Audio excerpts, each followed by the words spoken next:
ಚಿಂತಾಮಣಿ ನಗರದ ಹೃದಯ ಭಾಗದಲ್ಲಿರುವ ಅಂಬೇಡ್ಕರ್ ಭವನ ಸುಸಜ್ಜಿತವಾಗಿ ನಿರ್ಮಾಣಗೊಂಡು ಆಗಸ್ಟ್ 22ರಂದು ಉದ್ಘಾಟನೆಗೆ ಸಿದ್ಧತೆ ಮಾಡಿಕೊಂಡಿರುವ ಹಿನ್ನೆಲೆಯಲ್ಲಿ ಅಂಬೇಡ್ಕರ್ ಭವನದ ಸುತ್ತಮುತ್ತ ಆಕರ್ಷಕವಾಗಿ ಕಾಣಲು ಭವನದ ಸುತ್ತಮುತ್ತ ಒತ್ತುವರಿ ಮಾಡಿಕೊಂಡಿದ್ದ ಪೆಟ್ಟಿಗೆ ಅಂಗಡಿ ಮತ್ತು ತಳ್ಳುವ ಗಾಡಿಗಳನ್ನು ನಗರಸಭೆ ಅಧಿಕಾರಿಗಳು ತೆರವು ಮಾಡಿದ್ರು.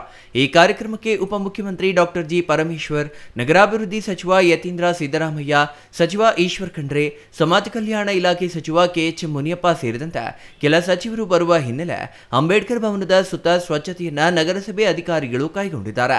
ಗುರುಭವನದ ಮುಂದೆ ಒತ್ತುವರಿ ಮಾಡಿಕೊಂಡಿದ್ದ ತಳ್ಳುವ ಗಾಡಿ ಮತ್ತು ಭವನದ ಹಿಂಭಾಗದಲ್ಲಿ ಇದ್ದಿದ್ದ ಪೆಟ್ಟಿಗೆ ಅಂಗಡಿಯನ್ನ ನಗರಸಭೆ ಅಧಿಕಾರಿಗಳು ಬೇರೆ ಸ್ಥಳವನ್ನ ತೋರಿಸದೆ ಏಕಾಏಕಿ ಬಂದು ತೆರವು ಮಾಡಿದ್ದಕ್ಕೆ ನಗರಸಭೆ ಅಧಿಕಾರಿಗಳ ವಿರುದ್ಧ ಪೆಟ್ಟಿಗೆ ಅಂಗಡಿ ಮಾಲೀಕ ಮತ್ತು ತಳ್ಳುವ ಬಂಡಿ ಮಾಲೀಕರು ಆಕ್ರೋಶ ವ್ಯಕ್ತಪಡಿಸಿದರು. ನಗರಸಭೆ ಅಧಿಕಾರಿಗಳು ತಳ್ಳುವ ಗಾಡಿ ಮಾಲೀಕರಿಗೆ ಮೊದಲು ಸ್ಥಳ ನಿಯೋಜನೆ ಮಾಡಿ ನಂತರ ತೆರವುಗೊಳಿಸಬೇಕಾಗಿರುವ ಅಧಿಕಾರಿಗಳು ಒಂದು ದಿನದ ಹಿಂದೆ ತೆರವು ಮಾಡಿ ಎಂದು ಹೇಳಿ ಹೋಗುತ್ತಾರೆ. ಅದನ್ನ ಹೊರತು ಸ್ಥಳವನ್ನ ತೋರಿಸದೆ ಏಕಾಏಕಿ ಬಂದು ಒಂದು ದಿನ ಕಾಲಾವಕಾಶ ಕೊಟ್ಟು ನಾವು ಯಾವ ರೀತಿ ಬಂಡಿಯನ್ನ ಹಾಕಿಕೊಳ್ಳಬೇಕು ಎಂದು ತಳ್ಳುವ ಗಾಡಿ ಮಾಲೀಕರು ತಮ್ಮ ಅಳಲನ್ನ ತೋಡಿಕೊಂಡಿದ್ದಾರೆ.